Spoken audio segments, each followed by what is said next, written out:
우리 하나님 말씀 보도록 그렇게 하겠습니다. 하나님 말씀은 창세기 35장. 하나님 말씀 창세기 35장 16절에서 20절까지 말씀 보도록 그렇게 하겠습니다. 창세기 35장 16절입니다. 우리 같이 읽습니다.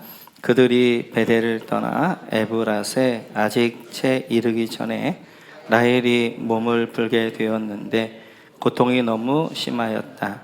아이를 낳느라고 산고에 시달리는데 산파가 라헬에게 말하였다. 두려워하지 마셔요. 또 아들을 낳으셨어요. 그러나 산모는 숨을 거두고 있었다. 산모는 마지막 숨을 거두면서 자기가 낳은 아들의 이름을 베논이라고 하였다. 그러나 그 아이의 아버지는 아들의 이름을 베냐민이라고 하였다. 라헬이 죽으니 사람들은 그를 에브랏 곧 베들레헴으로 가는 길 가에다가 묻었다.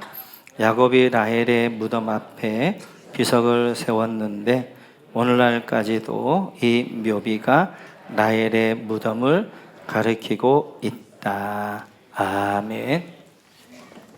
네. 오늘 이제 파송 예배경 함께 드리게 되어지는데요.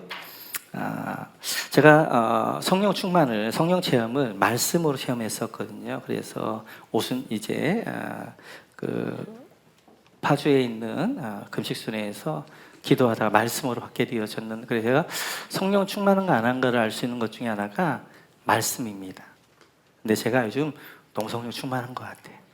그 말은 말씀이 좋다. 제가 자뻑이잖아요.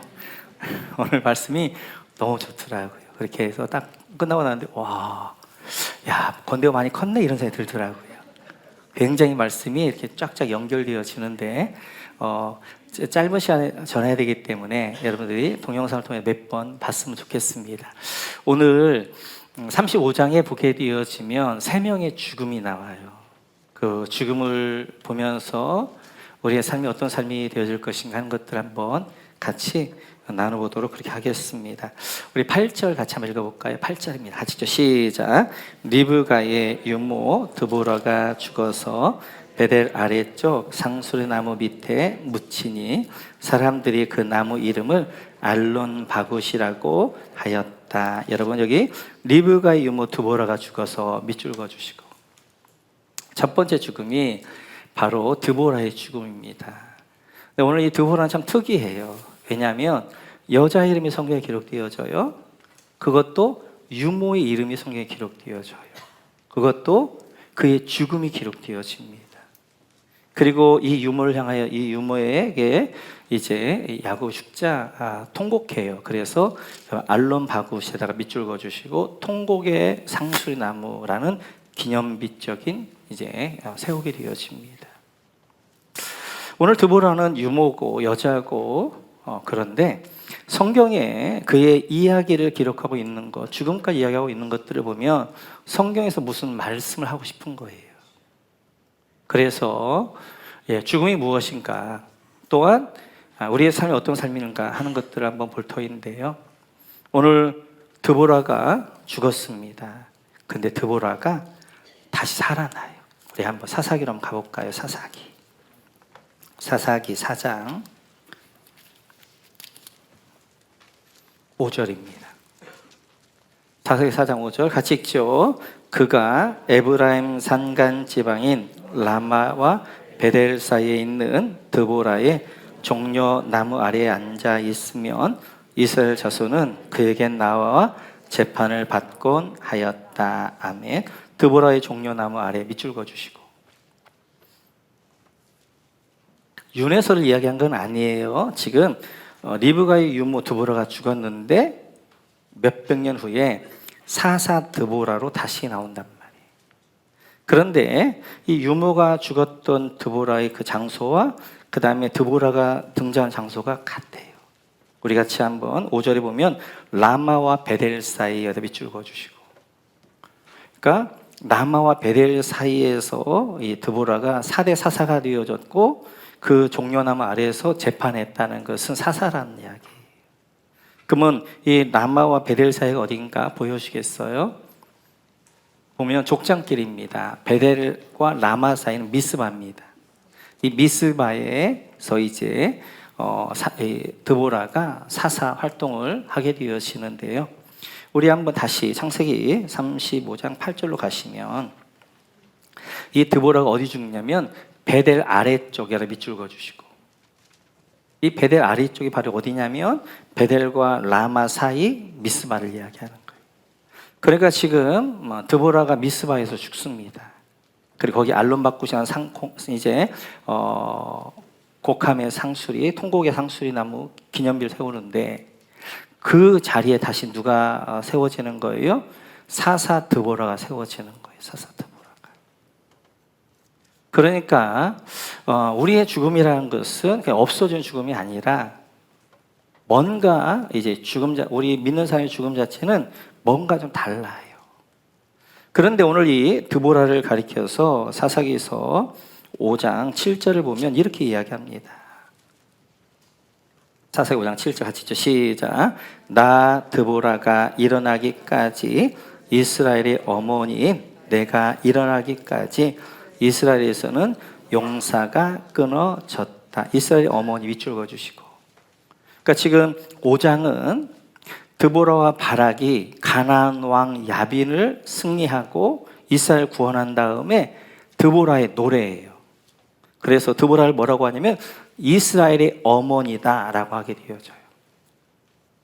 지금 리브가의 유모였던 드보라는 사실은 야곱의 유모이기도 하고 야곱의 어머니이기도 한 거예요.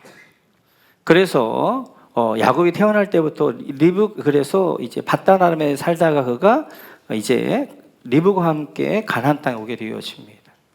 그리고 야곱도 그가 키우게 되어지고 아마 이제 이런 과정들을 보면 이제 리브가가 밧다람에 야곱을 보내잖아요. 근데 밧다람을 전혀 모르니까 아마 자기 유모였던 이 드보라와 함께 보낸 것 같아요. 함께 갔다가 지금 돌아오는 과정에서 가나안 땅에 세겜에서 베델을 올라오다가 지금 어디서 죽는 거예요? 미스바에서 드보라가 죽게 되어지는 거죠. 그러니까 이 드보라는 야곱 이스라엘의 어머니였어요. 근데 그가 어떻게 되어지는 거예요? 사대사사에서 이제 그가 이스라엘 어머니 역할을 한단 말이에요. 그 역할은 가나안 왕 야빈의 이스라엘이 이제 정복당하고 괴롭당하니까 그 이스라엘을 구원한단 말이에요. 그래서 그가 어머니 역할을 감당하는 거예요. 바로 육신의 야곱의 어머니였던 드보라가 이스라엘의 어머니였던 드보라가 민족을 구원하면서 민족적 어머니 역할들을 감당해 가게 되어지는 거예요. 자, 그리고 또 하나의 죽음이 있습니다. 우리 한번 35장 18절로 가볼까요? 18절입니다.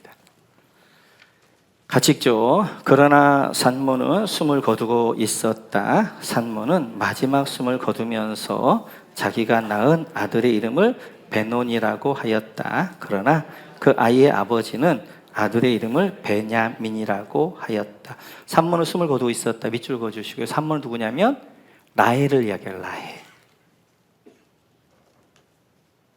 그리고 이제 그가 아들 낳는데 베놈이 동그라미. 그래서 라헬은 그 아들 베논이 슬픔의 아들. 그 밑에 베냐민 동그라미. 그러나 야곱이 그 아들을 베냐민 벤 아들 자손 야민 이제 오른손, 그리고 오른손의 아들이라고 이름을 짓게 되어져요. 이렇듯이 두 번째 죽음은 라헬의 죽음입니다. 근데 라헬이 지금 이제 베냐민을 낳다가 상고 끝에 죽게 되어져요. 그때 이제 라헬이 얼마나 통곡을 했는지 그 아이의 이름을 베노니, 슬픔의 아들이다, 통곡의 아들이다 이름을 짓게 되어져요. 근데 이 라헬의 통곡이 이제 성경에 또 한 구절에 나옵니다. 마태복음 2장으로 한번 가볼까요? 마태복음 2장. 마태복음 2장 17, 18절 같이 읽죠. 시작. 이리하여 예언자 예레미야를 시켜서 하신 말씀이 이루어졌다. 라마에서 소리가 들려왔다. 울부짖으며 크게 슬피 우는 소리다. 라헬이 자식들을 잃고 오는데 자식들이 없어졌으므로 위로를 받으려 하지 않았다. 라마의 소리가 들렸다. 밑줄 그어주시고, 라마에서 울부짖는 통곡의 소리가 들렸다는 거예요. 그 옆에 라헬이 자식을 잃고 밑줄 그어주시고, 그리고 라헬이 통곡하며 울었다는 거예요. 그러니까 지금 마태복음 2장의 상황은 이런 상황이지요. 이제 헤롯이 베들레헴 근동에 2살 이하의 사내 아이는 다 죽이라고 이야기합니다. 그래서 사내 아이 2살 이하의 아들이 다 이제 빼앗기면서 그 어머니들 엄청난 통곡이 있게 되어져요. 베들레헴에 통곡이 있습니다. 근데 그 통곡을 뭐라고 얘기하냐면 라헬의 통곡이라는 거예요. 라헬도 이제 자식을 이제 놓고 죽어가면서 통곡하게 되어지잖아요. 그 통곡이라고 하게 되어지고, 그 통곡이 또 한 번 있었는데 그 통곡이 라마에서 있었다는 거예요. 라마에서는 무슨 말인가? 우리 한번 이제 예레미야 31장으로 한번 가보시겠어요? 예레미야 31장 15절입니다. 예레미야 35장 15절 시작. 나 주가 말한다. 라마에서 슬픈 소리가 들린다. 비통하게 울부짖는 소리가 들린다. 라헬이 자식을 잃고 울고 있다. 자식들이 없어졌으니 위로를 받기조차 거절하는구나. 라마에서 슬픈 소리가 들린다. 밑줄 그어주시고, 오늘 예레미야가 얘기하면 라마의 슬픈 소리가 들린다는 거예요. 라마의 통곡 소리가 들린다는 거예요. 라마의 통곡이 뭔가 이런 거지요. 남유다는 바벨론에 의해서 3번의 침략을 당해요. 3번의 포로로 잡혀갑니다. 그때 한번 보여주시겠어요? 라마에서 포로들이 집결해요. 왜냐하면 라마는 족장길하고 동서로 연결되어진 길의 사거리예요. 그래서 1차 포로 때, 2차 포로 때, 3차 포로 때도 포로들을 전 유다에서 어떻게 하는 거예요? 라마에 집결시켜서 라마에서 바벨론을 끌고 갑니다. 라마까지 누가 오는 거예요? 그 사내 아이들, 이제 총명한 10대들을 다 끌고 가잖아요. 그러면 집에서 엄마 아빠가 뭐 안녕 이렇게 하겠어요? 라마까지 울며 가겠죠. 그리고 거기서 포로가 되어져서 이제 바벨론을 쫓아가는데 그 라마의 통곡이 있는 거예요. 그 10대들 자기 아들들을 포로로 잡혀갈 때 그 부모, 그 어머니의 통곡 소리가 있는 것입니다. 이렇듯이 성경에는 3번의 통곡이 있었어요. 라헬의 통곡, 또한 이제 라마의 통곡, 그리고 베들레헴의 통곡.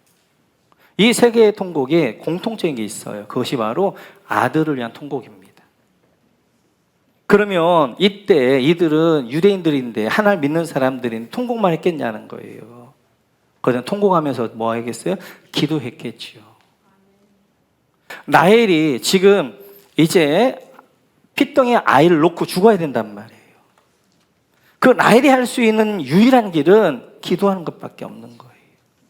야곱 집이 어떤 집이에요? 부인이 4명이 있어가지고 그 4명에 낳은 아이들이 어떻게 굉장히 복잡한 집이잖아요. 그 집에 요셉이라는 이 아이를, 베냐민이라는 이 핏덩이를 놓고 엄마는 죽어야 된단 말이에요.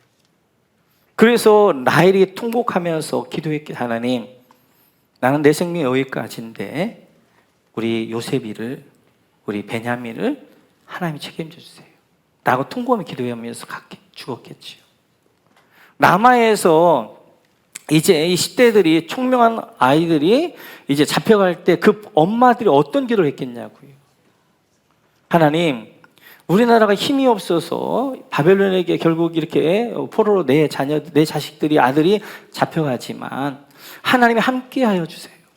하나님이 책임져 주세요. 하나님 저들을 지켜주세요 라고 기도하지 않았겠냐고요. 통곡하면서 기도했겠지요.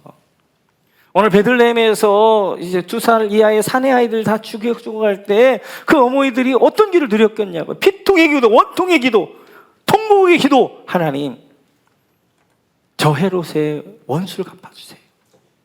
그 원한의 기도를 통곡하면서 드렸겠지 않냐고요. 이런 3번의 통곡이 있었고 그 통곡은 3번의 통곡 기도가 있었다고요. 그 놀라웠게 이 3번의 통곡의 기도 이후에 보면 인물들이 세워지더라는 거예요. 인물들이. 이제 라헬의 통곡을 통하여서 요셉이 세워지는데요. 우리 한번 창세기 41장으로 한번 가볼까요? 41장 40절입니다.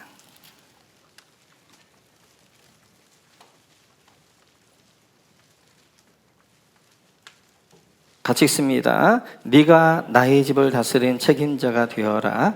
나의 모든 백성은 너의 명령을 따를 것이다. 내가 너보다 높다는 것은 내가 이 자리에 앉아 있다는 것뿐이다. 바로가 또 요셉에게 말하였다. 내가 너를 온 이집트 땅의 총리로 세운다. 온 이집트 땅의 총리 밑줄 그어주시고, 라헬이 통곡하면서 이 요셉을 위하여서 베냐민을 기도하였어요. 그때 이 요셉이 뭐가 되어지는 거예요? 애굽의 종으로 팔려갔는데 거기에서 온 이집트의 총리가 되어지는 인물이 세워지더라는 거예요. 라마에서 통곡으로 이제 어머니들 기도 이제 그렇게 기도를 드렸더니 다니엘서 2장으로 한번 가볼까요? 다니엘서 2장 48절 49절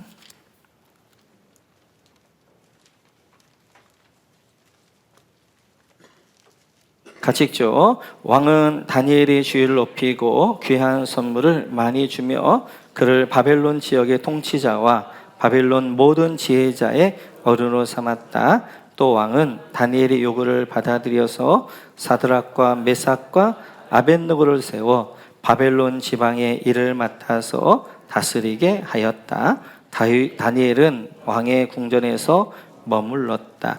바벨론 지역의 통치자 밑줄 그어주시고, 그리고 사드락 메삭 아벳느고를 세워 바벨론 지방의 일 밑줄 그어주시고,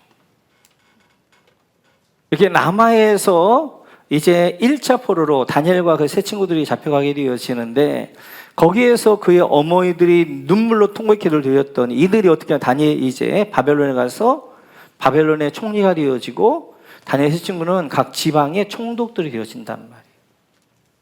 2차 포로에서는 에스겔이 이제 모르드게가 잡혀가게 되어지는데 이들 위하여서 그 어머니가 기도했더니 바로 이제 이 에스겔은 선지자로서 또 모르드게는 민족을 구원하는 일들에 쓰임받는 사람이 되어지더라는 거예요.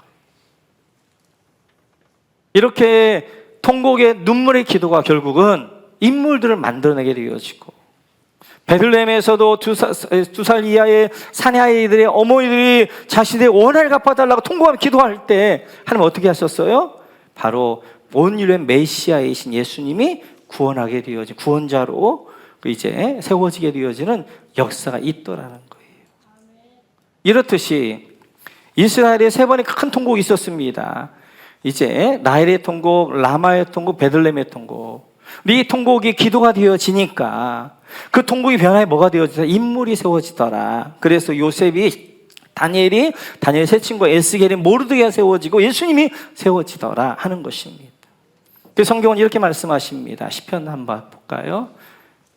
같이 읽죠. 시작. 눈물을 흘리며 씨를 뿌리는 사람은 기쁨으로 거둔다. 울며 씨를 뿌리러 나가는 사람은 기쁨으로 단을 가지고 돌아온다. 아멘.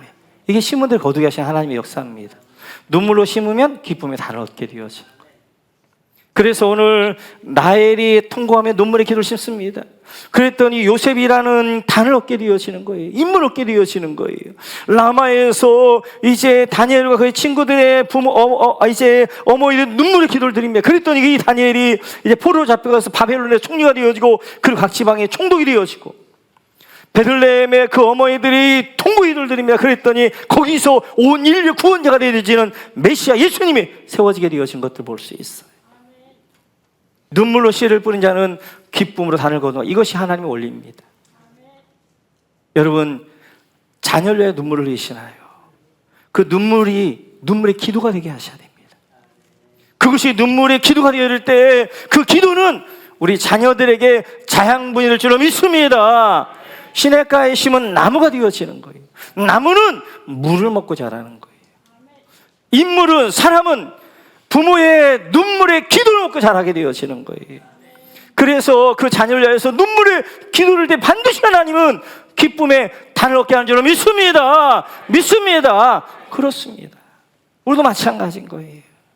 우리 자녀에게 우리가 뭘 줄 수 있게, 어떤 유산을 줄 수 있어요? 그 자녀에게 줄 수 있는 최고의 유산은 부모의 눈물의 기도가 되어지고, 그 눈물의 기도는 자녀가 일평생 동안 살아가게 하는 힘이 될 줄로 믿습니다. 세 번째 죽음이 여기 나와요. 35장 28절 29절입니다. 같이 한번 읽어보자. 시작. 이삭의 나이는 180살이었다. 이삭은 늙고 나이가 들어서 목숨이 닿아 죽어서 조상들 곁으로 갔다.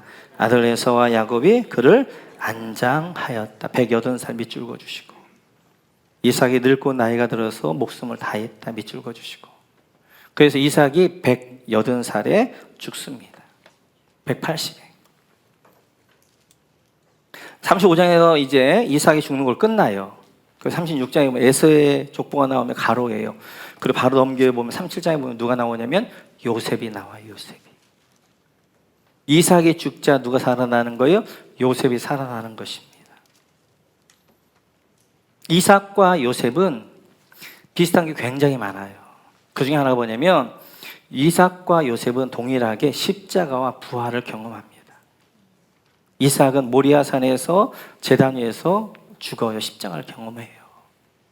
하나님이 어린 양을 예비해 놓으셔서 다시 그걸 살려내요. 부활을 경험합니다. 요셉은 애굽에 가서 죄 없이 감옥에 갇혀요. 죄 없이 우리 예수님께 십자가에 달리신 것처럼 감옥에 갇히게 되었는데 십자가를 경험하는 거예요. 그리고 바로의 꿈을 해석하면 그 감옥에 나오면서 총리가 되어져요. 그래서 이제 뭐 하는 거예요? 만왕의 왕으로 세워지는 예수님 부활을 경험하는 거예요. 또 한 가지 이제 요셉과 이삭이 비슷한 것이, 요셉은 이삭은 이제 이집트로 내려가려고 하다가 하나님께서 그랄 땅에 멈추라고 되어져요. 그래서 그랄 땅에 멈췄더니 그 그랄 땅에서 하나님께 이렇게 축복하십니다. 26장 한번 볼까요? 같이 읽죠. 시작. 이삭이 그 땅에서 농사를 지어서 그해 100배 수확을 거두어 드렸다. 주님께서 그에게 복을 주셨기 때문이다. 100배의 수확. 그래서 이제 하나님만 순종함으로 했던 그랄 흉년의 땅의 100배의 수확이 뭐였더라? 메아샤림 100개의 문들이 열리기 시작하는 거예요. 그 100개의 문들을 누가 완성하는 거예요? 요셉이 완성하는 거예요. 어디에서? 이집트에서. 그래서 요셉은 어떻게 하는 거예요? 포로로 이제 잡혀가서 이집트에서 종으로 팔려가게 되어졌고, 그 이집트에서 그가 총리가 되어지면서 흉년 7년을 잘 준비해서 풍년 7년을 잘 준비해가지고 흉년 7년 때에 온 열방을 살리는 메아샤림 100개의 문들의 완성을 하게 되어지는 거예요. 이렇듯이 오늘 35장에 보게 되면 3명의 죽음이 나옵니다. 그런데 이 3명의 죽음은 죽음으로 끝나는 게 아니에요. 이제 드보라가 죽었더니 이제 사사 드보라, 이스라엘의 어머니 드보라가 나타나가지고 이스라엘을 구원하게 되어지고, 라헬이 죽었더니 요셉이라는 인물이 세워지고, 그리고 이제 이러한 베냐민이 세워지고, 그리고 이제 이렇게 그래서 이 베냐민도 그렇잖아요. 그래서 이제 슬픔의 아들 베논이라고 했단 말이에요. 그런데 그 아들이 야곱이 뭐라고 해요? 베냐민, 오른손의 아들, 영광의 아들이라고 되어진 거예요. 그래서 베냐민의 후손 가운데 첫 번째 사울이었던 사울 왕은 슬픔의 아들 베논이가 되는 거예요. 그러나 라헬의 통곡의 기도가 있었기 때문에 그 슬픔의 아들이 뭐가 되는 거예요? 두 번째 사울이었던 그는 바울이 되어지면서 오른손의 아들, 영광의 아들, 열방 가운데 복음을 전하는 아들로 변화되어지는 거예요. 뿐만 아니라 이삭이 죽으면 끝나는 것이 아니라 이삭의 그 사명을 감당하기 위해서 요셉이 감당하고 되어지고, 그럼 왜 이삭은 이집트 가려고 그랬는데 하나님이 막았느냐? 이삭은 살기 위해서 간 거예요. 지금 가나안 땅에 흉년이 드니까 자기 살기 위하여서 이제 이집트로 내려가려고 하나님 그걸 막으신 거예요. 이 이집트는 삶을 가지고 가야 되기 때문에. 그러나 요셉은 어떻게 하는 거예요? 종으로 하나님이 팔려서 데려가는 거예요. 자기가 하고 싶은 게 아니라 하나님께 사명했기 때문에 그걸 데려가시는 거예요. 그래서 어떻게 하는 거예요? 이 요셉이 거기서 이제 종으로 있었지만 그가 총리가 되어지면서 메아시아림을 완성하는 거예요. 100개문을 완성하면서 열방을 먹여 살리게 되는, 구원하게 되는 역할들을 감당하게 되어지는 거예요. 이렇듯이 우리 인생은 두 가지 인생입니다. 하나는 소멸한 인생이고 또 하나는 사명 감당한 인생이 되어져요. 우리 한번 민수에서 말씀 볼까요? 같이 읽죠. 시작. 나 여호와가 말하였거니와 모여 나를 거역하는 이 약한 온 회중에게 내가 반드시 같이 행하리니 그들이 이 광야에서 소멸되어 거기서 죽으리라. 이 소멸되는 인생을 누굴 이야기하냐면, 이제 하나님이 이집트에서 출애굽을 시켰을 때에는 가나안 땅, 세상 나라 하나님 나라 깃발 꽂는 사명으로 이제 그들이 출애굽시켰단 말이에요. 근데 가데스 바네아에서 열매 정탐꾼들 12명 정탐꾼이 갔다 오는 거예요. 우리 그 땅을 들어갈 수 없다는 거예요. 그들이 오버하는 거예요. 그들이 그러자 원망 불평하게 되어진 거예요. 여기서 죽고 싶다는 거예요. 그들은 사명을 잃어버린 거예요. 왜 하나님이 출애굽시켰는지, 왜 광야길 가운데 그를 인도해 주셨는지 잃어버린 거예요. 그러자 하나님이 뭐라고 하는 거예요? 그러면 너는 그냥 여기서 먹다 소멸한 인생이 되라. 그래서 그들이 다 소멸될 때까지 몇 년 기다린 거예요? 40년을 광야에 기다린 거예요, 하나님이. 20살 이상 60만 명이 다 죽을 때까지 기다리신 거예요. 소멸되는 인생이었어요. 그러나 그 시간에도 삶을 잃지 않았던 여호수아 갈렙, 아닙니다. 하나님의 약속이 있으면 저도 우리 밥입니다라고 했던 사명 감당을 했던 여호수아 갈렙은 어떻게 하는 거예요? 사명의 사람은 어떻게 하는 거예요? 그들은 이제 가나안 땅을 정복하게 되어지는 거예요. 오늘 우리는 결정하셔야 돼요. 이제 내가 지금 60이든 50이든 40이든 여러분 살아온 생각을 한번 해보세요. 50 정도 되어졌으면 여러분 50년 살아온 거 쉽지 않았어요. 그런데 앞으로 살아가야 될 그 50년은 더 쉽 지나갑니다. 내가 지금 70이라도 다 끝난 게 아니라 앞으로 30년 더 살 거예요. 여러분 이제 60이면 40년, 50이면 50년 이상을 더 산단 말이에요. 내가 40이라면 60년을 더 살아야 되는 거예요. 그러면 내 인생이 지금처럼 그냥 흘러가는 인생을 살 것인가? 그냥 먹도 주는 인생으로, 소멸한 인생으로 살아갈 것인가? 여러분 광야에 있었던 그 백성들처럼 우리가 볼 때 복받은 사람이 어디 있어요? 38년 동안 살 동안 그들은 농사할 필요도 없어요. 왜요? 새벽마다 만나가 내려요. 먹을 걱정할 수가 없어요. 그들은 옷 걱정할 거 없어요. 옷이 헤어지지 않아요. 신발 헤어지지 않아요. 안전 걱정할 거 없어요. 하나님의 불길과 구름 기도로 추위와 더위와 그 다음 외부 적들로부터 다 지켜주시는 거예요. 그래서 새벽마다 만나가 내리게 되어지는 거예요. 그들은 이렇듯이 이제 먹을 거 걱정 없어요. 안전 걱정 없어요. 그 다음에 이제 세상에 걱정 없어요. 우리가 많이 기도하는 것들 아니에요? 근데 그런 인생을 하면 축복된 인생을 하지 않고 그냥 먹다 죽는 소멸한 인생이라는 거예요. 우리도 마찬가지입니다. 그냥 무엇을 먹을까, 무엇을 입을까 구하는 삶은 소멸한 인생이에요. 그냥 먹다 죽어라. 소멸한 인생에 불과한 거예요. 결정하셔야 돼요. 나는 소멸한 인생을 할 것인가, 아니면 사명 감당하는 여호수아 갈렙처럼 사명 감당한 삶을 살 것인가를 결정하셔야 됩니다. 그냥 이제 세상에 먹을 거, 마실 거, 입을 것 구하다 그냥 먹고 살다 가는 그런 소멸의 인생일까? 아니면 하나님의 소원을 가지고 이 시대 가운데 하나님의 그 신약, 하나님의 꿈꾸셨던 그 교회를 이뤄가며 영혼구원, 하나님의 꿈인 잃어버린 아들을 찾는 그 영혼구원의 일에 내가 헌신하며 사명 감당 삶을 할 것인가를 결정하셔야 돼요. 결정하셔야 돼요. 이번 한 주간 많이 좀 우울하더라고요. 왜 우울한가 봤더니 제가 오준이 없는 삶을 살아보지 못한 거예요. 일부 때 워낙 울어가지고 내가 항상 내 옆에는 오우준이가 있었어요. 내가 우준이가 꼭 내 아들 같아요. 그래 청년 때 내 옆에 있었고 사역 때 내 옆에 있었고, 그래서 필요할 때마다 너무 쉽게 해요. 우준아 그러면서 이 사역을 했단 말이에요. 근데 오우준 전사가 없는 사역이 될까? 이런 삶을 하게 생각하니까 너무 우울하고 막 큰 거예요. 내가 말씀을 준비하는데 그렇지, 만약 오우준 선교사 그 가정이 그냥 먹다 죽는 인생으로 그냥 소멸된 인생으로 살아가는 모습으로 파송하는 게 아니지. 그들은 사명 감당하는, 그를 위해 파송하는 것이지. 그래. 그러면서 이제 제 안에 좀 위로가 되어지더라, 말씀을 통해서. 그러면서 하나님의, 사실 저는 선교사로 이제 헌신했고 선교사 나가려고 그랬는데 하나님이 어떻게 모건교회로 인도하셔가지고 선교 길을 막으셨어요. 이삭이 이집트를 막았는데 요셉이 이제 다 제2의 이삭이 되어 이집트 가서 메하시아림을 완성하고 하는 것처럼 우리 오우준 선교사가 제2의 건대호가 되어져가지고 내가 못 이뤘던 꿈을 다 선교사로, 또 제3의 건대호가, 제4의 건대호가 계속 일어나겠구나, 그 소망감이 내 안에 있더라고요.